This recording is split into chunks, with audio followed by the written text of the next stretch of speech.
The ceasefire isn't the end of the war. It's the moment the next one starts being built. I know how that sounds. I know it sounds like someone trying to seem smarter than everyone else in the room. So I'm not going to ask you to trust me. I'm going to show you a mechanism, cold, mathematical, repeatable, that has driven every major geopolitical reset in the last 100 years. And I'm going to prove it 3 times in 3 different eras, because the third proof is the one nobody is talking about right now. And once you see it, the current ceasefire conversation stops looking like diplomacy. It starts looking like something else entirely.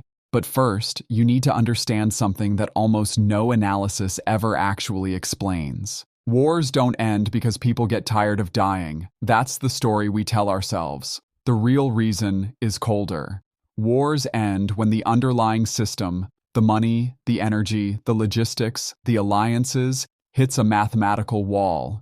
And when that wall appears, peace talks don't become a solution. They become a tool, a timing device, sometimes a trap. Right now, that wall is visible, if you know what you're looking at. Global debt just crossed $348 trillion. That is not a political number. That is a structural one. It tells you how much of the future has already been spent. And the pressure point isn't even the debt itself. It's the refinancing wave coming due in 2026, when trillions in sovereign obligations must roll over at interest rates dramatically higher than when those debts were originally issued. Every government is paying a premium for stability it used to get at a discount. And that bill comes due while this war is still being fought. Then there's the battlefield number that tells you more than any diplomatic statement ever could. Ukraine has confirmed Russia deployed tens of thousands of Iranian-made drones. Not hundreds, tens of thousands.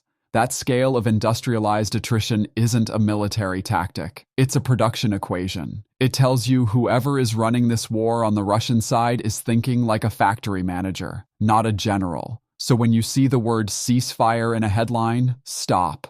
Don't picture white flags. Don't picture handshakes. Picture accounting ledgers. Picture debt rollover schedules. Picture energy infrastructure being managed like a central bank manages interest rates, not as a physical thing, but as a lever of economic control. That is the actual conversation happening underneath the diplomatic language. Here is the mechanism. 4 stages. It has been wearing different clothes for a century, but the machine underneath is the same. Stage 1 is the setup. After a crisis, a war, a financial collapse, a shift in power, a new order gets built. New rules, new borders, new monetary arrangements. Everyone signs. Not because they believe in it, but because they're exhausted, or scared, or financially dependent on whoever is writing the terms. The system looks stable because the memory of the chaos it replaced is still fresh. But here's what nobody says at the signing ceremony. Agreements made under duress have an expiration date baked in from day 1. The stability is real. The permanence is not.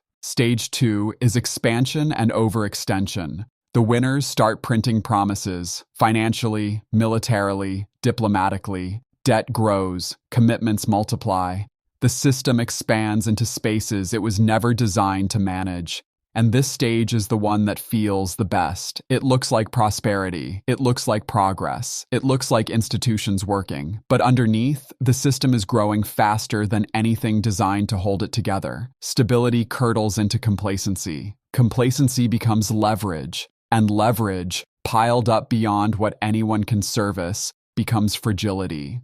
The dangerous thing about stage 2 is that almost no one recognizes it from the inside. It looks like a golden age right up until the morning it doesn't. Stage 3 is crisis and loss of control. One shock arrives, an energy shock, a banking shock, a currency collapse, a battlefield reversal, and suddenly the system cannot absorb it without something else breaking. Leaders pull every lever, emergency measures, sanctions, mobilizations, and here is the critical thing about diplomacy at this stage. It stops being a search for resolution. It becomes a form of warfare. Talks are used to freeze favorable lines, split opposing coalitions, buy time for the next operational move.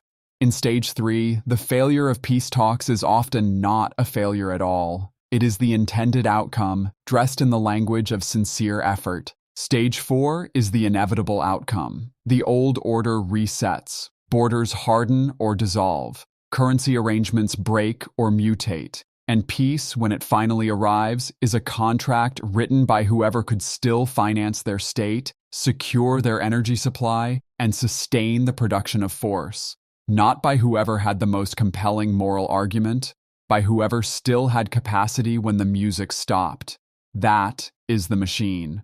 4 stages. Now watch what happens when I run it 3 times. First proof, 1919.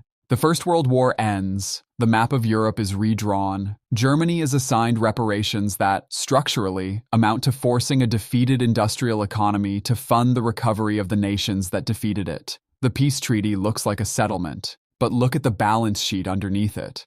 Germany owes money it cannot generate without a functioning industrial base, political stability, and favorable trade conditions, none of which the treaty provides. The setup is already carrying the seeds of its own collapse from the day it is signed. Germany attempts to meet its obligations. The political center fractures under the pressure. The government leans into monetary expansion because when you cannot raise enough taxes and you cannot borrow with credibility, the only remaining option is to print. Then, 1923 arrives. The hyperinflation does something far more destructive than just making prices go up. It destroys money's function as a measuring stick for reality. People receive their wages twice a day because the purchasing power changes between morning and afternoon. Lifetime savings disappear in weeks. The middle class, the social layer that historically stabilizes democratic systems, gets financially liquidated. And here is the insight most history lessons miss. When money fails at this scale, political radicalization isn't emotional, it's rational. The people who turn toward extreme movements aren't irrational. They are responding logically to a social contract that has been mathematically broken. The old rules no longer protect anyone who followed them. Why would you keep following rules that no longer protect you? The Versailles Order limps through the late 1920s. Then the shock of 1929 hits the already weakened structure. What follows is not merely a change of government. It is the complete remilitarization of a society that stopped believing the old contract meant anything. Peace treaties that ignore balance sheet reality don't create peace. They create delayed detonation. Remember that phrase. We're going to need it again. Second proof, 1944. The United States and its allies build the post-war monetary order. The dollar is pegged to gold. Every other major currency is pegged to the dollar. America becomes the center of global financial settlement. And this system works, genuinely works, because the United States has the largest gold reserves, the most intact industrial base after the war, and the institutional credibility of a nation that just organized and financed the defeat of 2 industrial empires simultaneously. Over the following decades, the United States runs persistent deficits. Military commitments expand across Asia, Europe, the Middle East.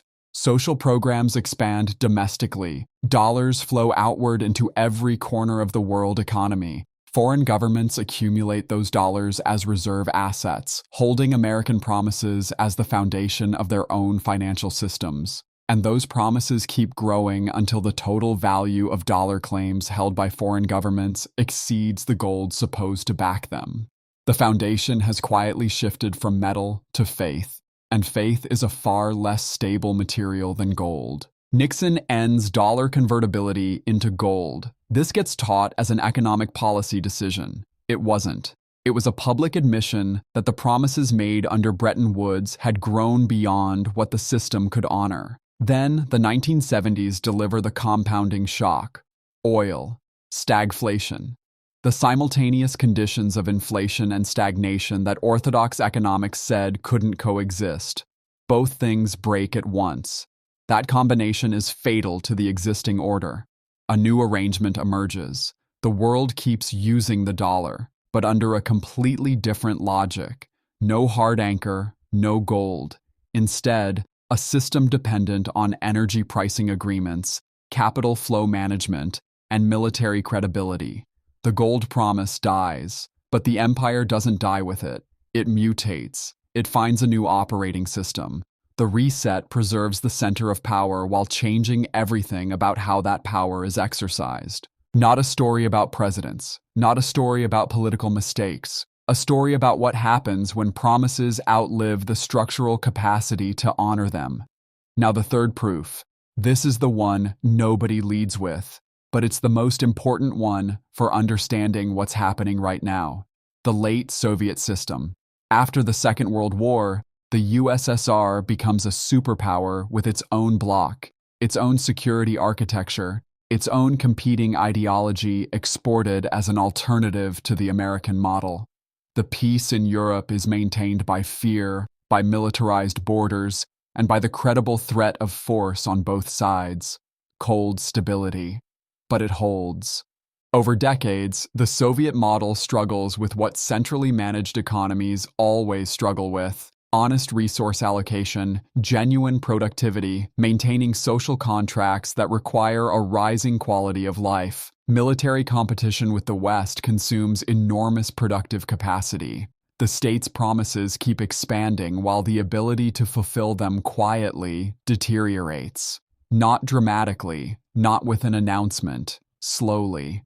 Through the accumulation of small gaps between what the system claims and what people actually experience every single day. The 1980s arrive and every pressure intensifies at once. Energy price volatility, the grinding cost of Afghanistan, the accelerating expense of maintaining control over a periphery growing increasingly restless, and then the leadership attempts partial reforms. Glasnost, perestroika. Here is a pattern worth memorizing because it appears in every collapsing system. Partial reforms inside an exhausted system don't stabilize it. They accelerate the collapse because they reveal the weaknesses without restoring the capacity. Every half measure signals that the center knows something is broken and doesn't know how to fix it. And once people see that signal, the social contract starts unwinding from the edges inward. The USSR dissolves, not with a military defeat, not with an invasion, with the math running out, with a system that could no longer afford to maintain the promises required to hold itself together. Borders shift across an entire continent. A new architecture emerges, messy, deeply contested, and leaving questions deliberately unresolved.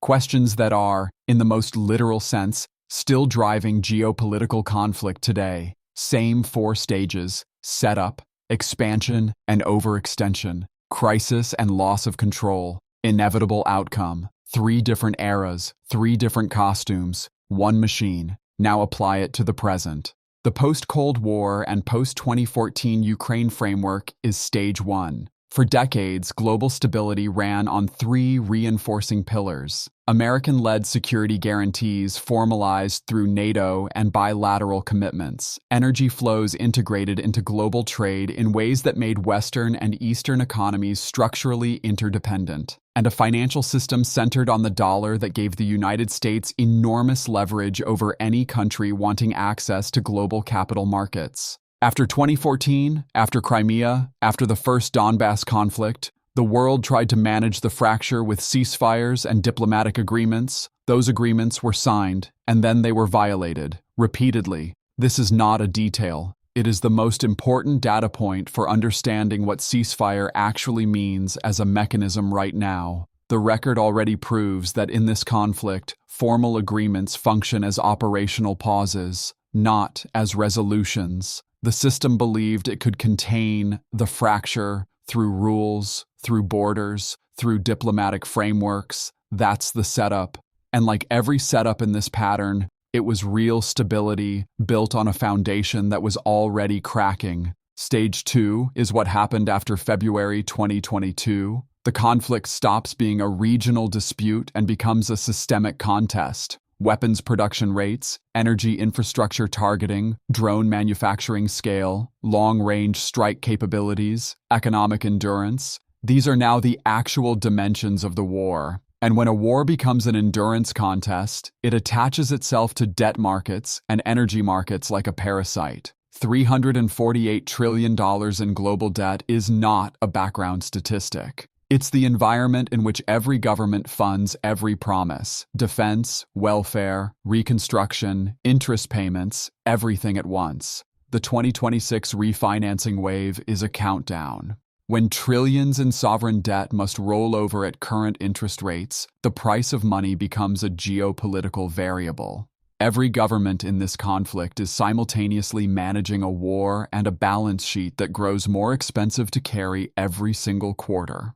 Meanwhile, the battlefield logic has shifted explicitly toward energy infrastructure, systematic strikes on power grids, oil processing facilities, pipeline networks. This is not collateral damage. It is the deliberate logic of raising the opponent's cost of functioning, not just militarily, but economically, socially, politically.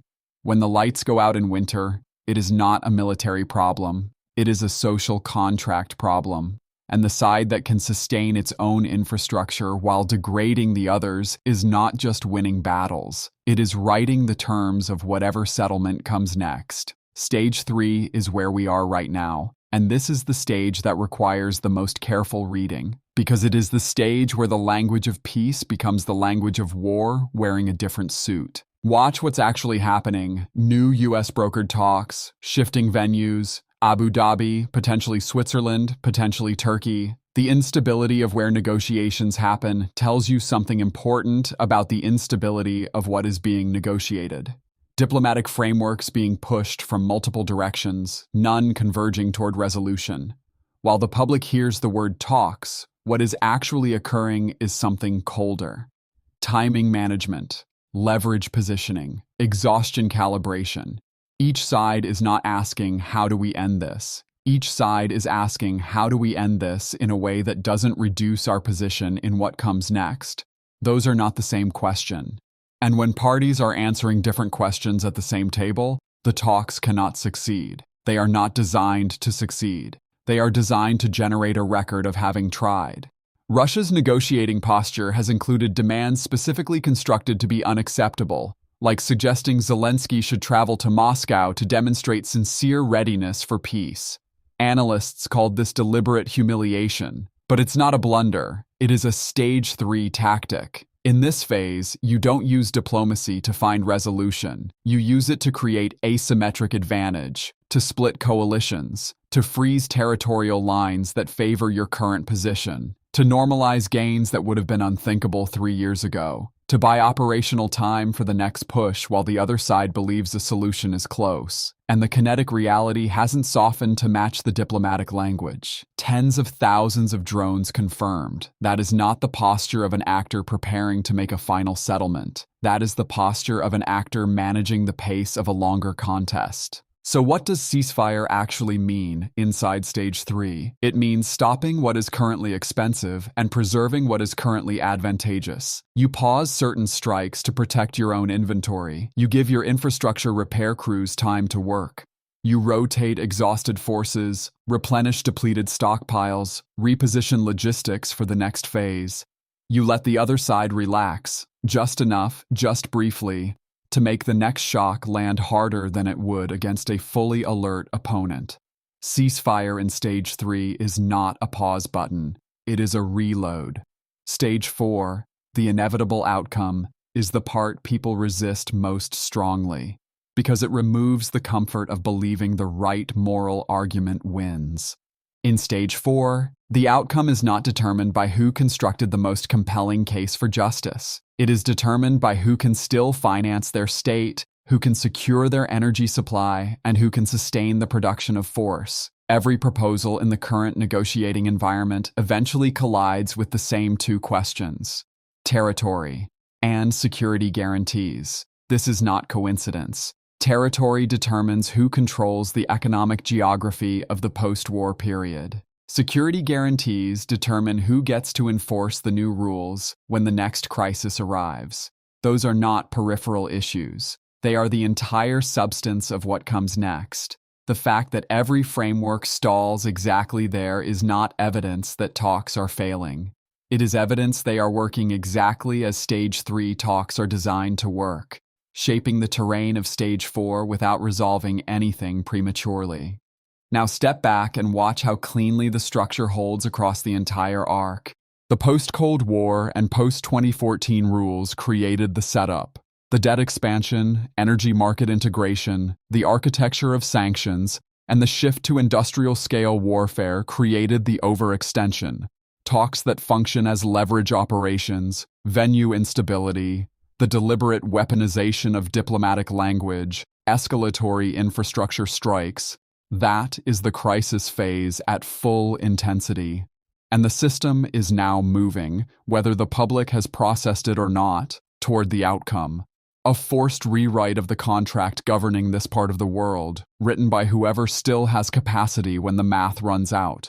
Which means the most dangerous sentence anyone can say right now is, "This time is different." It is never different. The costumes change, the machine does not. There are 3 myths that need to go. First, that financial dominance insulates any system from this pattern. The numbers don't care what flag is flying. A 2026 refinancing wall distributes stress according to balance sheet exposure, not geopolitical intention. Every government managing both a defense commitment and a debt rollover simultaneously is being squeezed from both directions at once. Second, that modern economic management has tamed the instability that elevated inflation historically creates.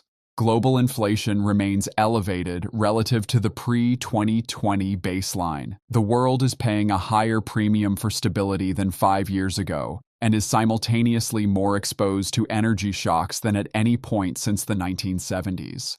Cooling inflation is not a cleared runway. It is a slightly slower approach to the same wall. Third, and most seductive, that technology changes the fundamental logic of this pattern. Technology can accelerate productivity. It can also accelerate fragility, especially when war deliberately targets the infrastructure that technology depends on. Power grids, fuel pipelines, semiconductor supply chains. When the physical foundation of technological civilization becomes a military target, leverage doesn't go to the side with the better algorithm. It goes to the side that can defend its own physical infrastructure while degrading the others. Here is the final thing to understand, and it should change how you read every headline going forward. When you see ceasefire talks accelerating at exactly the same moment that structural pressures are intensifying, debt rollovers, energy infrastructure targeting, alliance fatigue, manufacturing competition, you are not watching the end of the story. You are watching Stage 3 reaching its inflection point. And when Stage 3 hits its wall, Stage 4 does not wait for permission to arrive. So what do you actually do with this? You stop treating headlines as isolated events and start reading them as system signals. The indicators that matter are not the statements made at press conferences. They are the patterns in debt refinancing stress, in which infrastructure categories are being targeted and which are being deliberately spared, and in the specific language being used around security guarantees, because that language tells you what the next contract is going to be written around before anyone announces it publicly. You learn to recognize what ceasefire language actually means when it appears inside Stage 3. If a proposal is limited, asymmetric, or focused on infrastructure pauses that disproportionately benefit one side's recovery cycle, it is not a peace framework. It is a staging framework. One side using the language of peace to create the conditions for the next phase of the contest, and you stop outsourcing your understanding to narratives. In every historical case we walked through, the people who got hurt worst were not the least intelligent. They were the people who trusted the narrative over the mechanism. They believed the story the system told about itself right up until the moment the system could no longer afford that story. The pattern is the mechanism. The mechanism is running, and the next move is not hidden. It is already visible in the structure, in the numbers, in the deliberate construction of diplomatic theater designed to fail on schedule. Once you can read the mechanism, you can see what comes before it gets announced. Right now, what the mechanism is showing is a system in late Stage 3 approaching the conditions that have historically produced a forced reset, not because anyone chose it, not because anyone wanted it, but because the underlying math demanded it, every time, without exception. The next video goes into exactly how ceasefires in Stage 3 become the territorial contracts of Stage 4. how the lines being drawn in diplomatic language right now become the borders and security architecture of the next order. And we break down what the debt market dynamics of 2026 mean for every government currently managing both a war commitment and a refinancing wall at the same time. If this pattern makes sense to you, subscribe now, because the next installment is where the mechanism stops being history and starts being a map of what comes next. The pattern is visible. The next move is already loading, and now you know how to read it.